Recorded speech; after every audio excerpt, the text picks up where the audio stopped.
Certain elements in Washington are pushing for a military intervention into Mexico, and much of the public is behind them on this.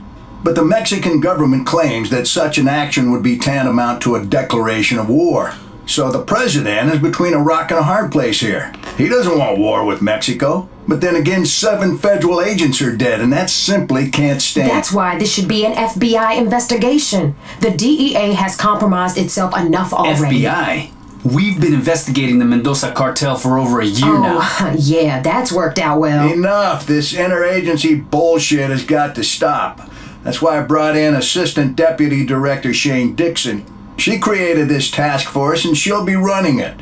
Miss Dixon? Agent Stone was investigating the sale of military weaponry to the Mendoza cartel in Juarez. Why the hell wouldn't you tell us that? Water under the bridge, Agent Guerra. The Mendozas are a new player in Juarez. Not much is known about their leader, Juan Mendoza, but the scope of their operation is growing exponentially. Drugs, guns, gambling, prostitution.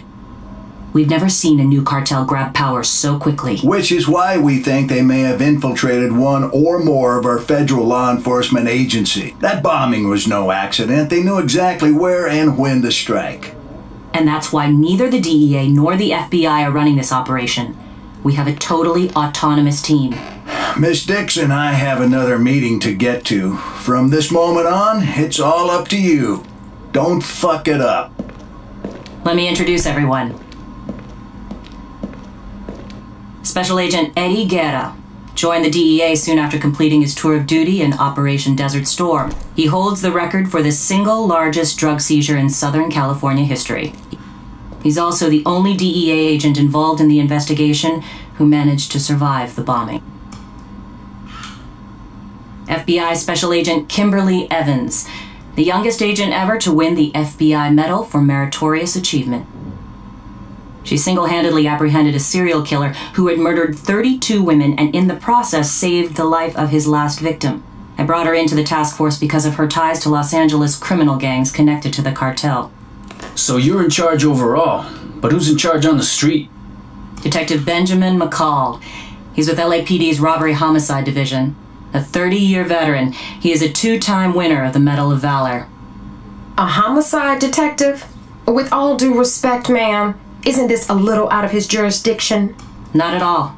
Stone's daughter Jessica contacted Detective McCall the day after the bombing and told him her father had been threatened just the day before. Which means we actually have a suspect and a witness. The suspect is Antonio Alvarez. Why'd she take that to the LAPD? Why not come to us?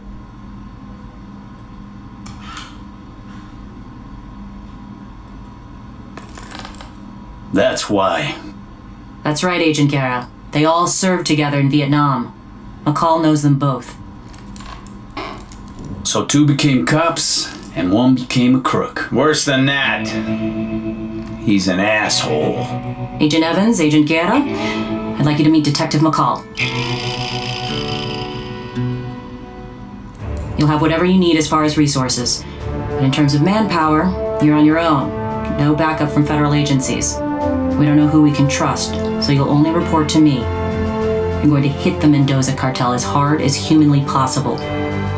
Find and arrest those responsible for that bombing, and protect the witness, because without her, we don't have anything. What if we find out the cartel has someone inside the FBI? Or the DEA? Well, then the hardliners will have a reason to send the military into Mexico, and let's pray that's not the case. Because if that happens, a lot of innocent people are going to get hurt. We need to let the public know that any foreign asshat who comes after us in our own country will get lit up like a goddamn Christmas tree.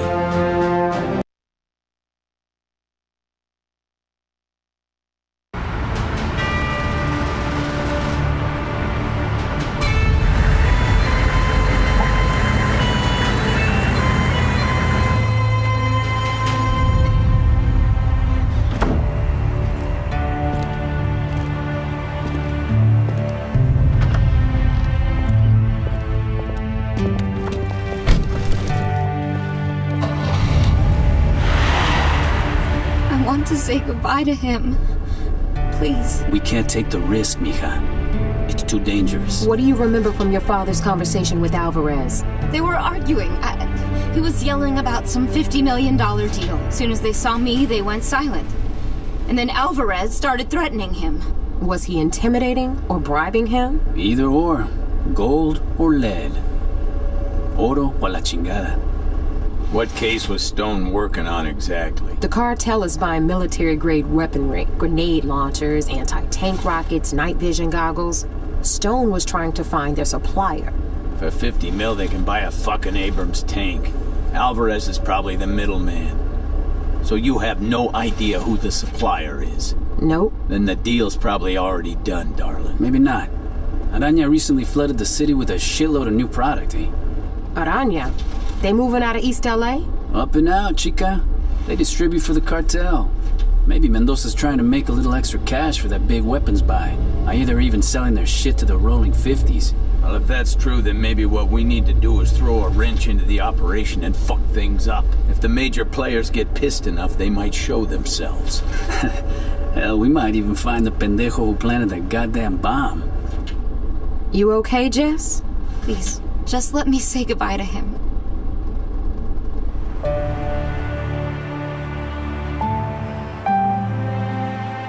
Stone was in the LAPD before he joined the Bureau. He had a lot of friends. I want to be there. Enough!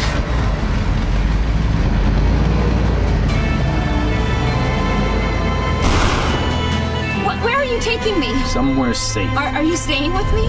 You'll have protection. We need to go poke a stick in a spider's nest. And I think I know just how. Do tell. The enemy of my enemy is my carnal.